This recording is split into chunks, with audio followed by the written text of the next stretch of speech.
জার্মানিতে কাজ করতে এসে আমি একটা জিনিস খুব ভালোভাবে রিয়েলাইজ করেছি। এখানকার ওয়ার্ক কালচার ইন্ডিয়ার থেকে অনেকটাই আলাদা। আর অনেস্টলি বলছি, কিছু জিনিস আমাকে সত্যিই সারপ্রাইজ করেছে। স্পেশালি ওয়ার্কিং মাদার্সের জন্য এখানে যে সুবিধাগুলো আছে, সেগুলো ভীষণই ইন্টারেস্টিং। তো আজকে সেগুলো নিয়েই আপনার সাথে অনেক কিছু আলোচনা করব।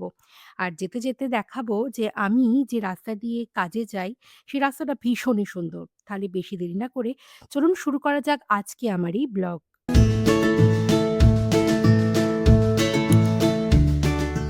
আজকে অনেকদিন পর বেশ সকালটা খুব সুন্দর, মানে খুব একটা ঠান্ডা নয়। এখন টেম্পারেচার ওই 14 কি 15 ডিগ্রি। বেশ মনোরম পরিবেশ আর ভালোও লাগছে কাজে যেতে। আর সেই সাথে খুব সুন্দর রোদও উঠেছে। তো আমি বাস স্টপে চলে এসেছি, বাসের জন্য অপেক্ষা করছি। আর আমাকে দুটো বাস চেঞ্জ করে যেতে হয়, যেহেতু ডিরেক্ট কোনো আমার বাড়ি থেকে বাস নেই। তবে যেতে আমার সময় লাগে ওই 30 মিনিটের মতো, 30 মিনিটের একটু বেশি। তো যাই, ওই যে বাস এসে গেছে, এবার আমি যাই। বাসে উঠে পড়েছি। আর আজকে যেহেতু সুন্দর ওয়েদার, এই রাস্তাটা দিয়ে যেতে খুবই ভালো লাগবে। আর এই যেতে, যেতেই চলুন বাকি কথাগুলো বলি। জার্মানিতে এসে সবথেকে নোটিসেবল জিনিস যেটা লেগেছে সেটা হচ্ছে টাইম। এখানে পাংচুয়ালিটি খুব স্ট্রিক্ট। শিফট ৯টা মানে এক্সাক্টলি ৯টা। লেট হওয়া খুব একটা অ্যাকসেপ্টেবল নয়। ইন্ডিয়াতে একটু ফ্লেক্সিবল সিস্টেম থাকে, কিন্তু এখানে টাইম মানে কিন্তু টাইম। তারপরে যেটা বেশ ইন্টারেস্টিং লেগেছে সেটা হচ্ছে ওয়ার্ক এনভায়রনমেন্ট। ওয়ার্ক এনভায়রনমেন্টটা বেশ আলাদা। জার্মানিতে কালিগরা খুব প্রফেশনাল এবং কাজের সময় কাজ এবং পার্সোনাল লাইফ পুরোপুরি আলাদা। ইন্ডিয়াতে আমরা বেশি একটু ফ্রেন্ডলি হয়ে যাই, যেখানে রেসপেক্ট আছে, বাট একটু ডিস্টেন্স মেনটেন করে। তারপরের হলো কমিউনিকেশন স্টাইল। কমিউনিকেশন স্টাইলটা একটু আলাদা। জার্মানিতে মানুষ খুব ডিরেক্টলি কথা বলে, খুব স্ট্রেট কাট কথা বলে। যা হয় মুখের ওপরই কিন্তু বলে দেয়। ইন্ডিয়াতে আমরা কিন্তু একটু পোলাইট আর ইনডিরেক্ট ওয়েতে কথা বলি। হ্যাঁ, এটা আমার কাছে বেশ চোখে লেগেছে। তারপরে হলো ওয়ার্ক লাইফ ব্যালেন্স। এই একটা জিনিস জার্মানিতে আমার খুব ভালো লাগে, সেটা হচ্ছে ওয়ার্ক লাইফ ব্যালেন্স। এখানে মানুষ কাজের পর নিজের ফোনটা কিন্তু সুইচ অফ করে রাখে এবং উইকেন্ড মানে প্রপার রেস্ট বা ফ্যামিলি টাইম। আমরা সবাই জানি ইন্ডিয়াতে এই উইকেন্ড মানে কিন্তু কাজের প্রেশার। আমাকে আর আলাদা করে সেভাবে কিছু বলতে হবে না। আপনারা অনেকেই ভাবতে পারেন যে আমি তো আমার দেশের বদনাম করছি। না, বদনাম করছি না। আমি জাস্ট রিয়েলিটিটা বলছি যে এখানে মানুষ কি সুবিধা পায় আর কি আলাদা ওয়ার্ক লাইফ এর ক্ষেত্রে। তো আমার নিজের মন্তব্য আপনাদের সাথে শেয়ার করলাম। এই যা। আমি যে বাসটায় এসেছিলাম, সেই বাসটা থেকে আমি নেমে গেছি। আর এই স্টপেজ থেকে আমি যেখানে কাজে যাই, সেখানটা আর কি মাত্র ১০ মিনিট দূরে। এখানে মাঝে যে নেক্সট বাসের জন্য আমি অপেক্ষা করছি, সেটার জন্য আমার সময় থাকে ৬ মিনিট।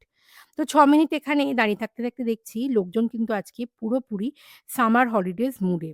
লোকজন বেরিয়েছে। কারণ এখানে সামার হলেই লোকজন বাড়ি থেকে বেরিয়ে পড়ে। চলুন, আমার নেক্সট বাস প্রায় এসে গেছে এবং বাকি কথাগুলো একটু বলে নিই। ওয়ার্কিং মাদাররা সত্যিই এখানে কাজ করতে পারেন, তার কারণটা হলো যে এই কিন্ডারগার্টেন বা ডে কেয়ার, এই সিস্টেমগুলোর জন্য। এমনি সরকার প্রচুর হেল্প করে। সেগুলো বাদ দিলেও ধরুন এই যে বাচ্চাগুলো, এই যে সকাল 8:30 বা 8টা থেকে সেই বিকেল 4টে 4:30 অবধি কিন্ডারগার্টেনে থাকে। তো এইগুলো একটা বড় সাপোর্ট সিস্টেম এবং আমার মনে হয় এগুলো মায়েদের কাজ করার জন্য ভীষণভাবে হেল্পফুল। পৌঁছে গেছি আমার কাজের জায়গায়। এই ১৫ মিনিটের মধ্যে আমার শিফট শুরু হবে।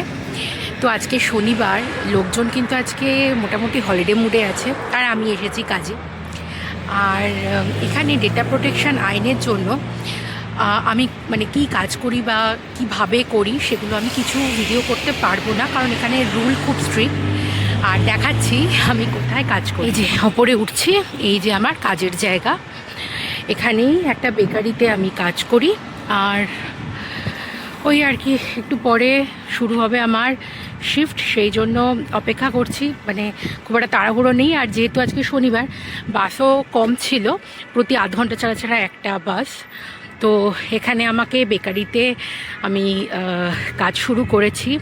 বেশ ভালো লাগছে, অনেক কিছু শিখছি, আর সবথেকে বড় কথা শিখছি হচ্ছে জার্মান। তো আমি কাজ করে নিই, যাই ভেতরে। আর কি কাজ করছি বা কিভাবে করছি সেগুলো তো আমি ভিডিও করতে পারবো না। তো আমার 3 ঘন্টার শিফট, কাজ করে তারপর কথা হচ্ছে। সত্যি বলতে কি, দুটো কালচারের নিজস্ব একটা বিউটি আছে।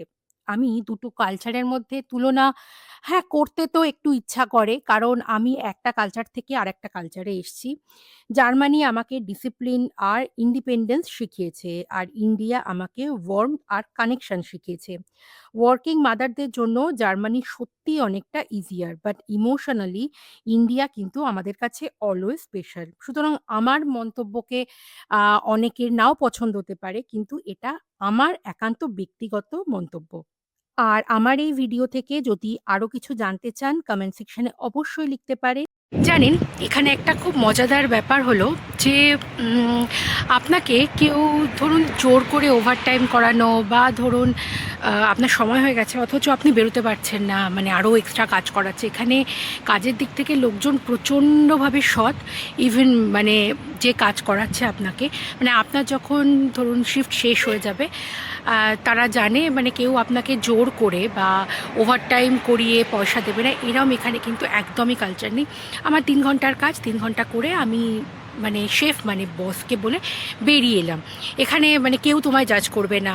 ইভেন এখানে যদি আমার যে কাজ সেটা যদি আমি ওভারটাইমে করি, সেটা কিন্তু খুব বাজে ইমপ্রেশন হয়, মানে লোকজন এখানে খুব একটা ভালো চোখে দেখে না। সুতরাং নিজের কাজ একটা টাইমে শেষ করা, তারপরে তুমি তোমার মতো বেরিয়ে যাওয়া, তো এটা খুব নর্মাল এখানে ব্যাপার।